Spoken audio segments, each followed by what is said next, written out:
Hi friends. So finally Goa trip అయితే complete అయింది.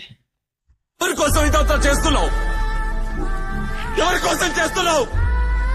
మా అమ్మ చిన్న మాటకి నేను స్వార్థపరుణ్ణవుతా, పిరికోణ్ణవుతా, హంతకుణ్ణవుతా, క్రిమినల్నవుతా, విల్లన్ని అవుతా.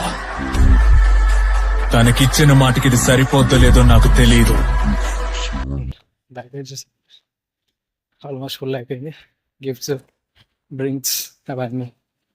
సో ఫ్లైట్ ఉంది 7:57 సో క్యాచ్ చేయాలి almost within 1 hour.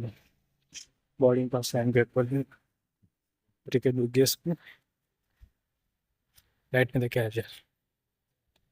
So just 2 డేస్కి ట్రిప్ మాత్రమే 20,000 అయింది. అంటే ఇది బిఫోర్ ప్లానింగ్ కదా, జస్ట్ అప్పటిదప్పుడు ప్లాన్ చేసుకుని ఎయిర్పోర్ట్కి వచ్చి టికెట్స్ తీసుకున్నాను. సో టికెట్స్కి వచ్చేసి నాకు 10,000 అయింది. ఒకవేళ వీడి రోజు చస్తే నా మాటని నెరవేర్చే యోగ్యత వీడికి లేదనుకుని మర్చిపోతాను. కానీ వాడు ఉండే వరకు ఈ ముళ్ళ ప్రపంచంలో నా ఆశను నెరవేర్చే సుల్తాన్ గానే ఉండాలి.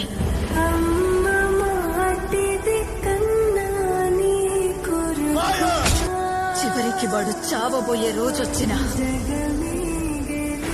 వాడి పాడె మోసే పని కూడా ఎవ్వరికీ దొరకదు. ఎందుకంటే సమాధి దాకా వాడి సొంత అడుగులే ఉంటాయి. ఇప్పుడు కాలంగుటిలో ఉన్నాను. కాలంగుటి నుంచి పంజిమ్ వెళ్ళాలి. పంజిమ్ నుంచి మళ్ళీ బస్ తీసుకొని వాస్కో, మళ్ళీ బస్ తీసుకొని వాస్కో నుంచి డబోలిమ్ ఎయిర్పోర్ట్. అక్కడికి వెళ్ళిన తర్వాత flight ticket, boarding pass, then return back to Hyderabad. Return back వచ్చేసరికి 8:30 అవుతుంది. క్యాబ్ తీసుకొని మేడ్చల్ వచ్చేసరికి 9:30. సో తర్వాత అప్డేట్స్ ఇస్తాను.